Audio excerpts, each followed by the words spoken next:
My name is Lucas Bennett. I have 34 years. I live in Sacramento, California. And as much as my life has always seemed stable in the eyes of others, the truth is that an invisible wound had been opening for years, and I only realized it the day the respect within my own family evaporated before my eyes. I have always been the type of person who would do anything for others. From a young age, I was taught that being a man meant being available, being strong, being supportive, and I tried. I worked hard, built a solid career as a cybersecurity consultant, never got into debt, bought my own apartment, and despite not yet having children or a wife, I felt at peace with my routine. The problem is that tranquility becomes a target when the people around you live in a constant storm.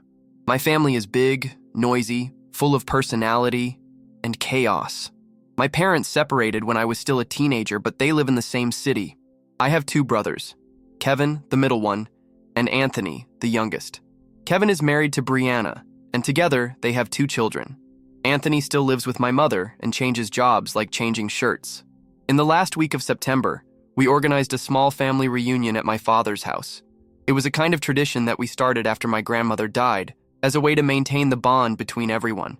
Barbecue, laughter, cold beer, and children running around the yard. The kind of Sunday that you believe will fill you with good memories. And in a way it did. Just the kind that hurts to remember. 2 days later, a random Wednesday, I came home from work exhausted. I took off my shoes, dropped my keys on the counter, and went straight to do what I always do. Check my account to schedule payment for the condominium.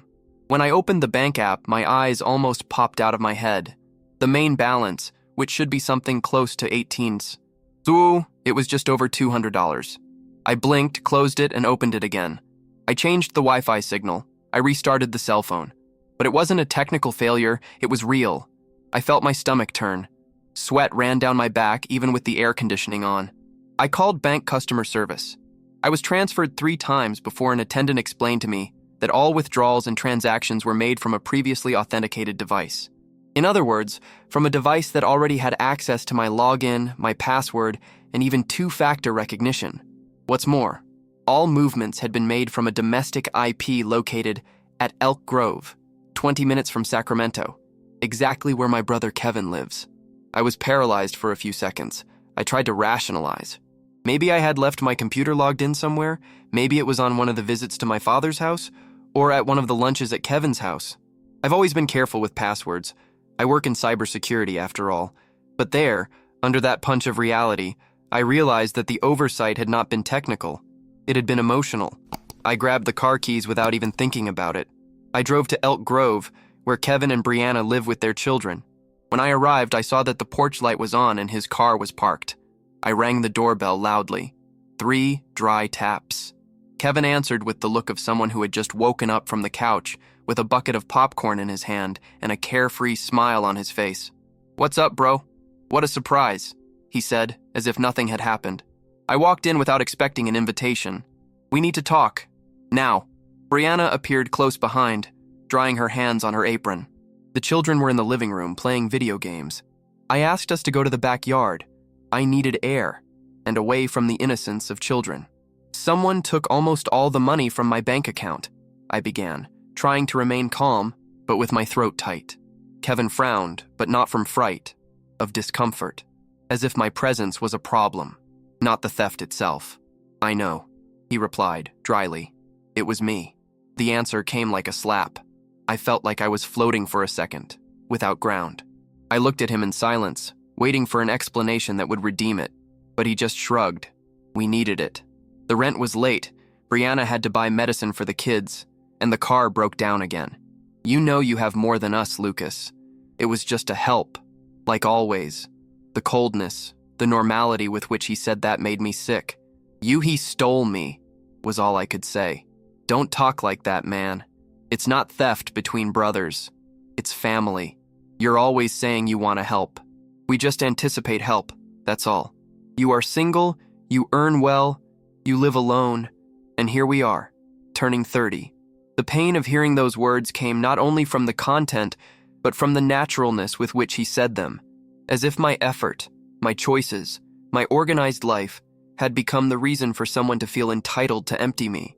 As if the simple fact that I don't have children debts, or problems justifies being used as an ATM. Brianna tried to soften. Kevin didn't want to tell you like that. We thought about returning it, but then it accumulated, you know? And I didn't even hear the rest. I left without saying anything else, got into the car and sat there for a few minutes with my head resting on the steering wheel. The house lights behind me were still on, the muffled voices, children's laughter. And there I was, with my heart broken, not only because of the money, but because of the realization. In that family, I was useful, but not loved. I drove around the city without a defined direction. The traffic lights, the cars passing by, everything looked like a slow-motion movie. I, the guy who had always been in control, now felt vulnerable in a way I never imagined. The idea that my own brother, the one I shared a room with as a child, with whom I watched basketball games on Saturdays, had invaded my privacy and taken away something so essential, was unbearable. It wasn't just about the money. It was about trust, about dignity. I stopped at a gas station, but I didn't even get out of the car. I just stayed there with the engine running and my forehead pressed against the glass. I felt angry. Yes, many. But above the anger, there was an immense sadness.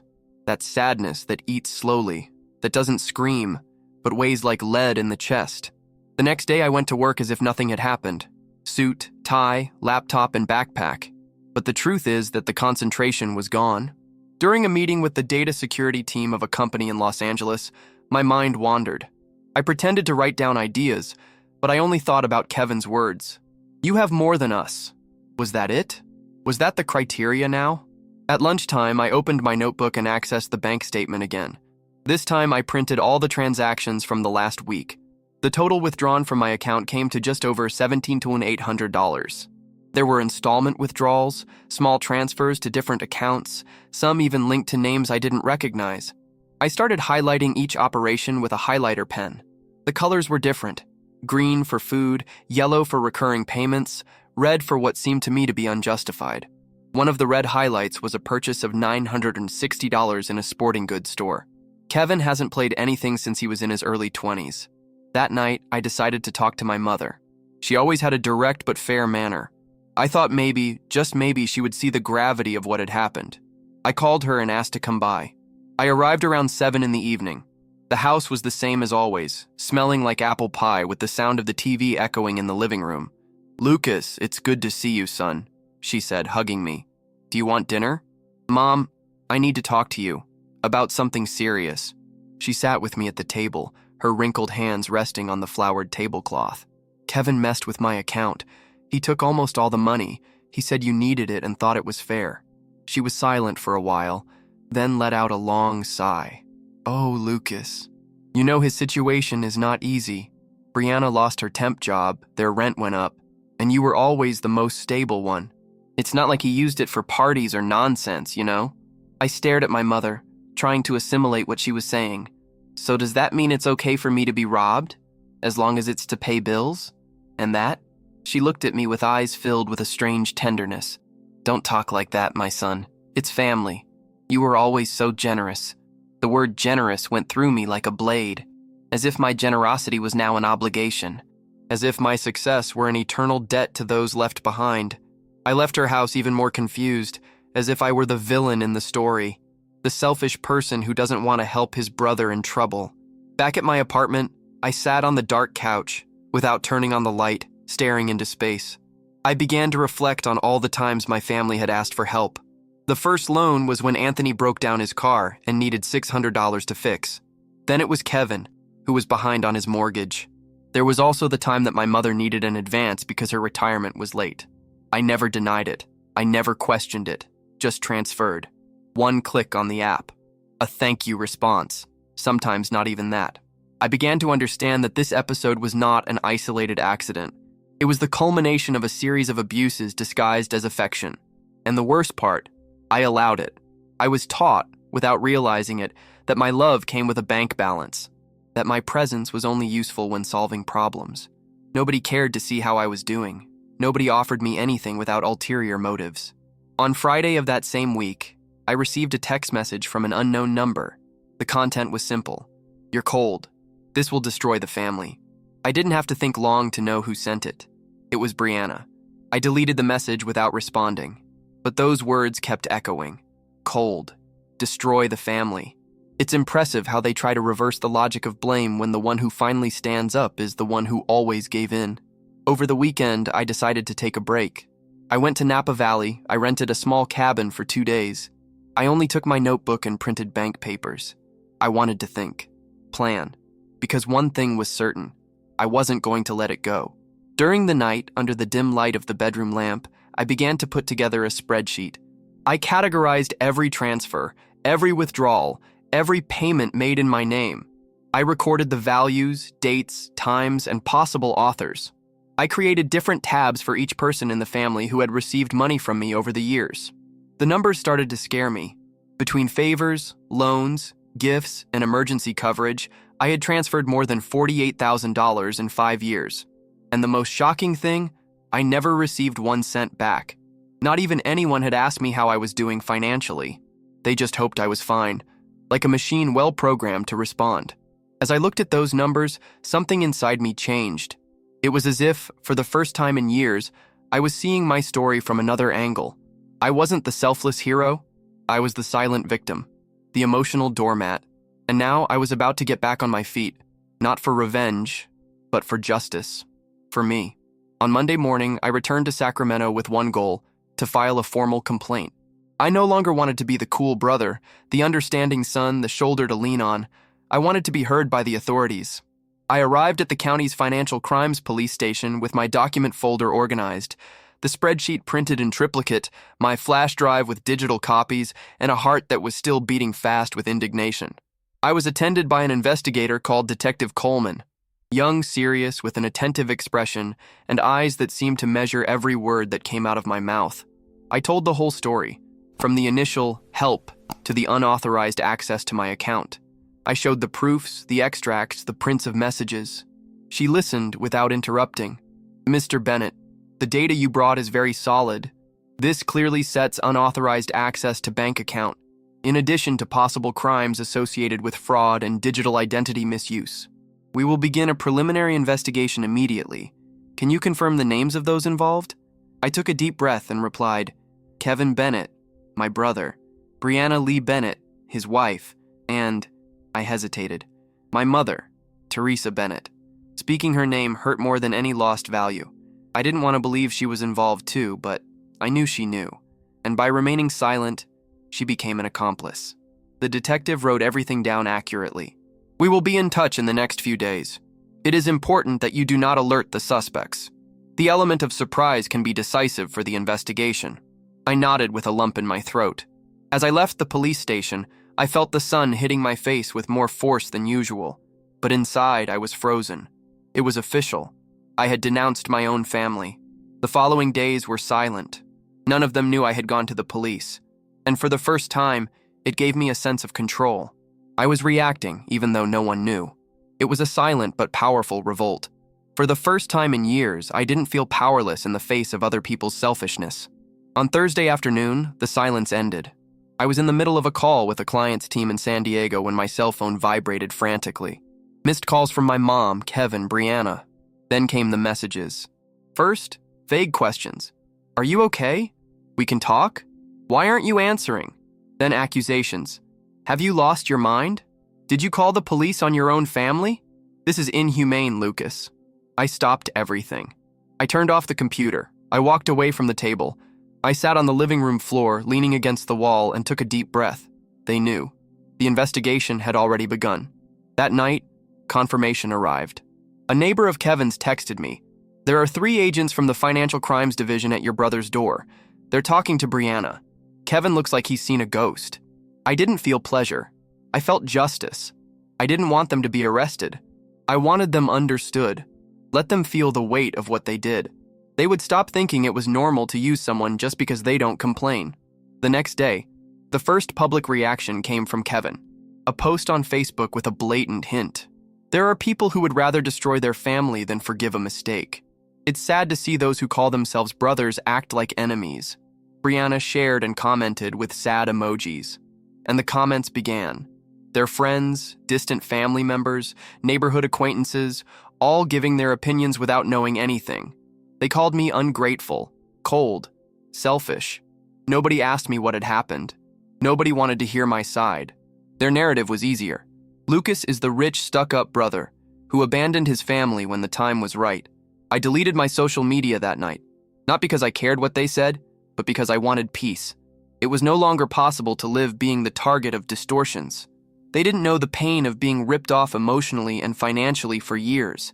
And if they knew, they might not even care. The following Monday, I received a call from Detective Coleman. Her voice was firm, as always, but now there was a deeper tone. Mr. Bennett, the preliminary investigation has been completed. We have sufficient evidence to constitute a crime of fraud with improper access to an authorized device and movement of funds without consent. Furthermore, we verified that part of the money was used to cover late payments on a property that is in your mother's name. For this, she can also be held responsible. I was silent for a few seconds. What are the next steps? Let's turn the documents over to the county prosecutor.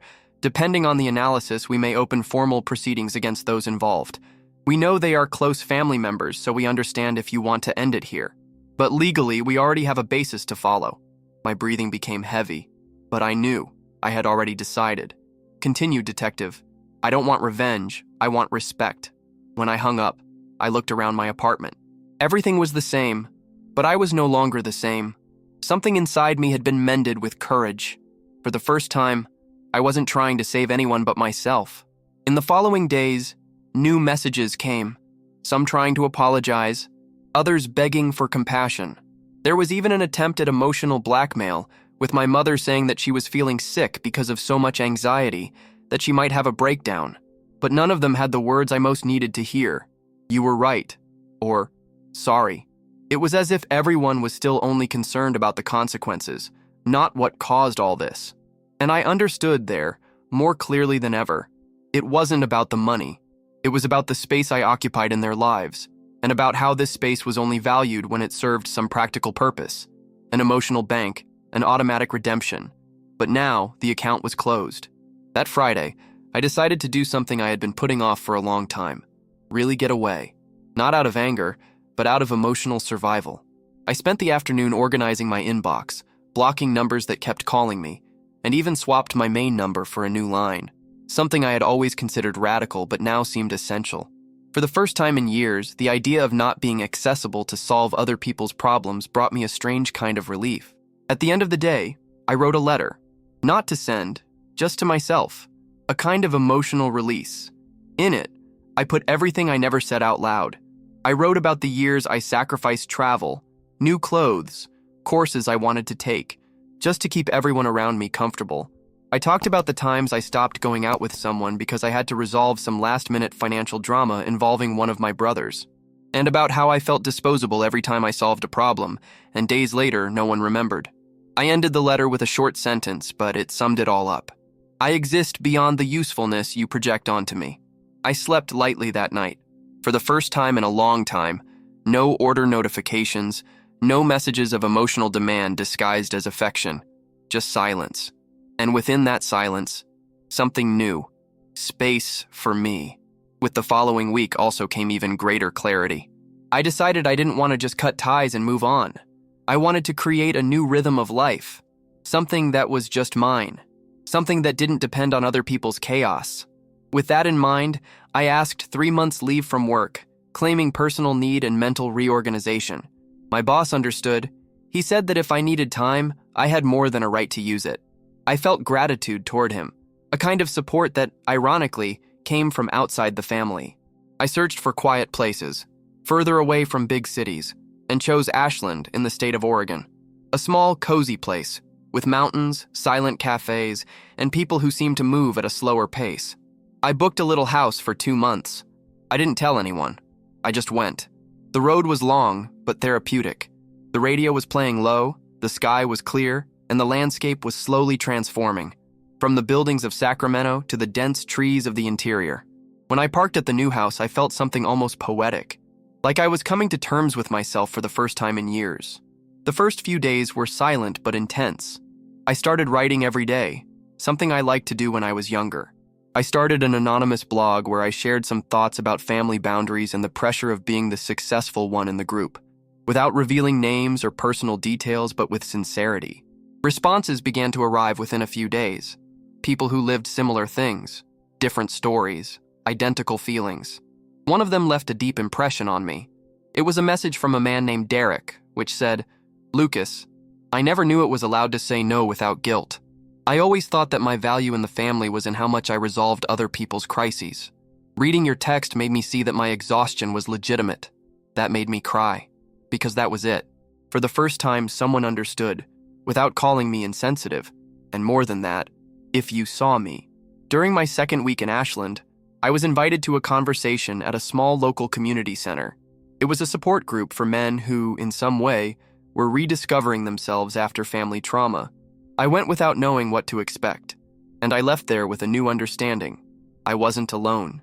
There were other Lucas, other men who had been reduced to the role of maintainers, providers, fixers of everything, and who, like me, were fed up. Every night in that city was a cure. The silent dinners, the morning walks, the leisurely coffees, all of that was sewing me up inside. And at the end of the first month, I no longer looked back with anger, only with a firm decision to never return to the role that destroyed me in silence. Kevin was still trying to make contact. I used fake profiles to send messages, some with empty excuses, others with accusations disguised as regret. In one of them, he said, "If we lose the house, it's your fault. I just wanted you to know that." I deleted the message without reading it to the end. The Lucas from before might have despaired.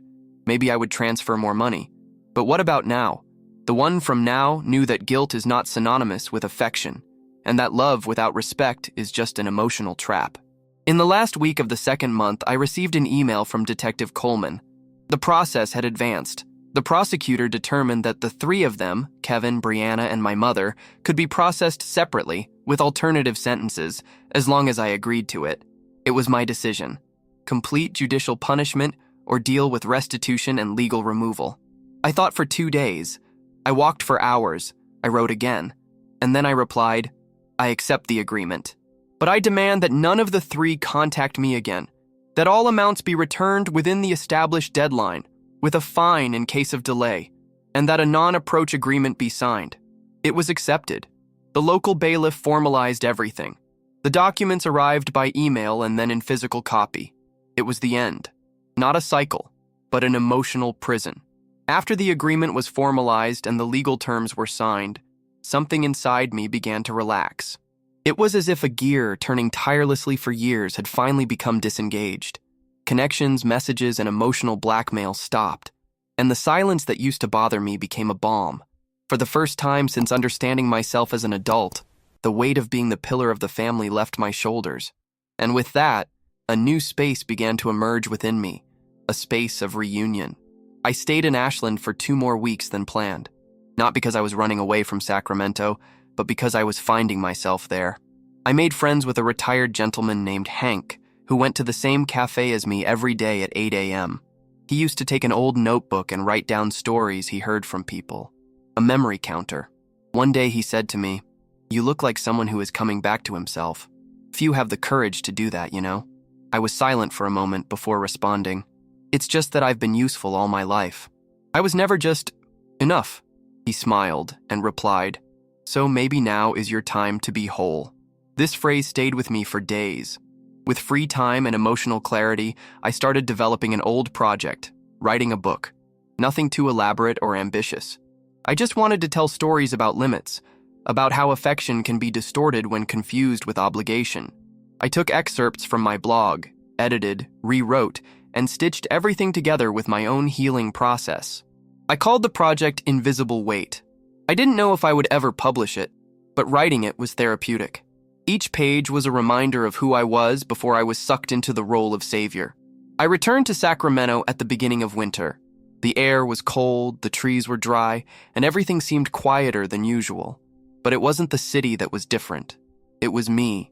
I didn't look to see how Kevin, Brianna, or my mother were doing. I knew they were alive, breathing, and now bearing the weight of the choices they made.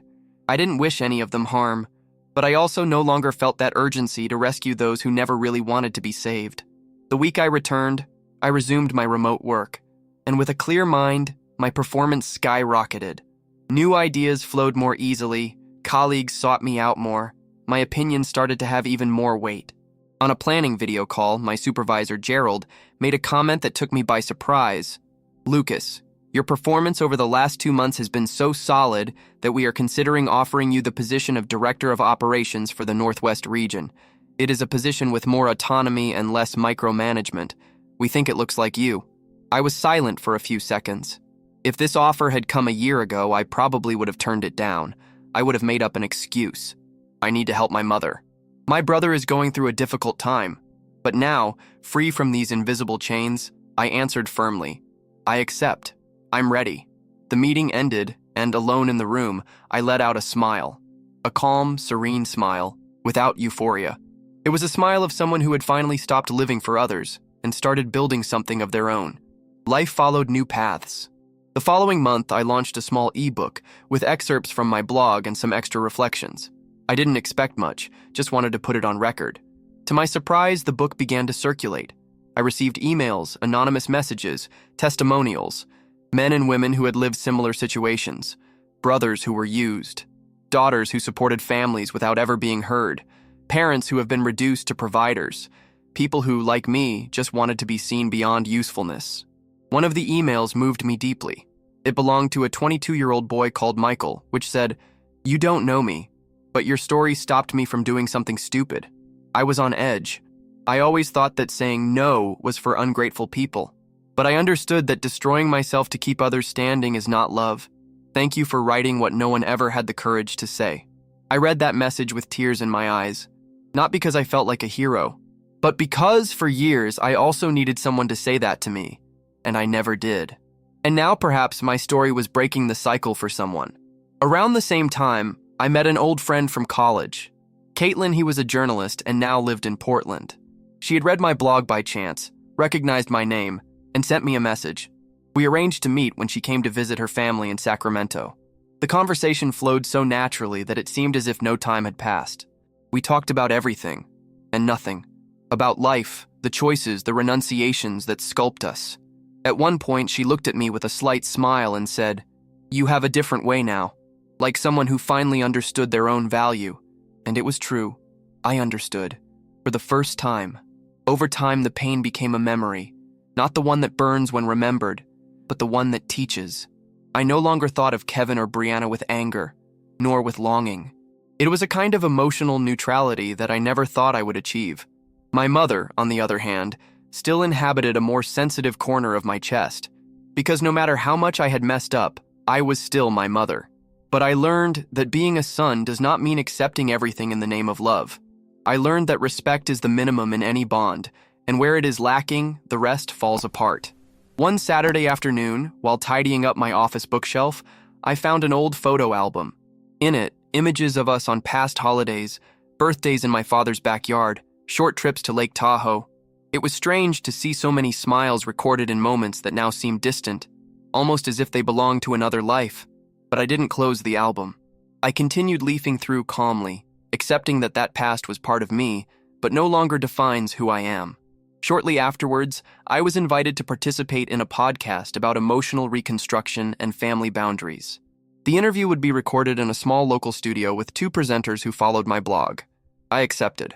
Not out of vanity, but because I realized that the more people heard stories like mine, the more people could find the courage to break out of destructive cycles. During the recording, one of the presenters, Jay, asked me something that took me by surprise. "Lucas, if today your mother or your brother walked through that door, without excuses, without justifications, just with that same look that has used you so many times, what would you say?" I thought for a few seconds before responding. Nothing. I would just calmly close the door. Because I learned that anyone who doesn't respect their limits doesn't deserve to be on the other side. The studio was silent for a moment, and then Jay just said, "That was strong and necessary." The episode aired a week later and went viral.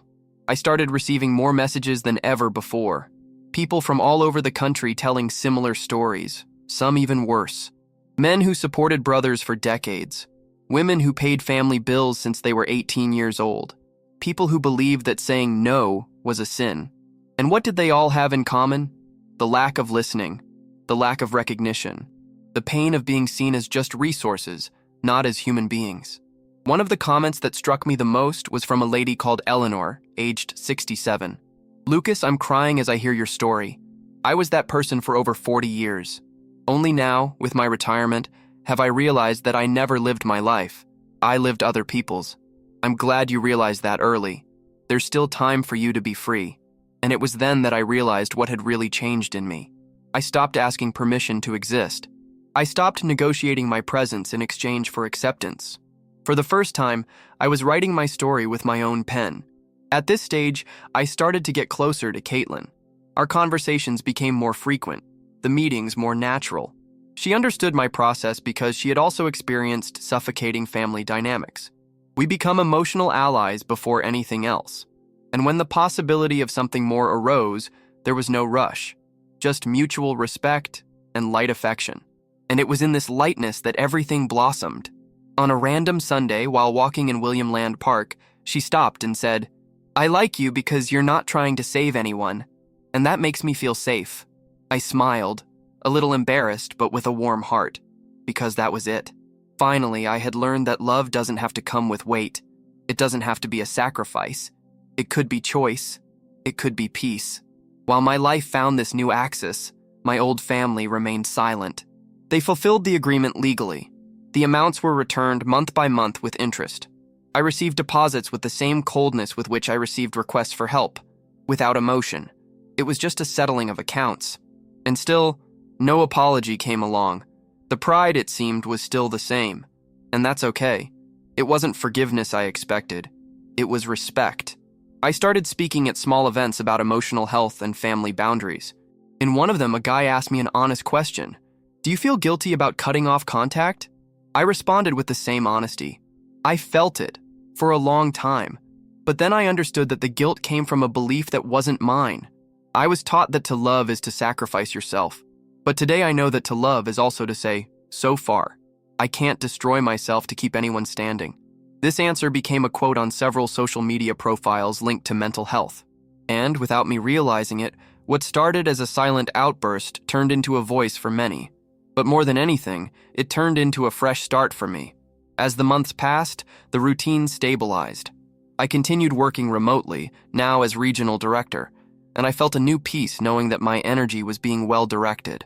For the first time, my productivity didn't come from guilt or trying to prove something to someone.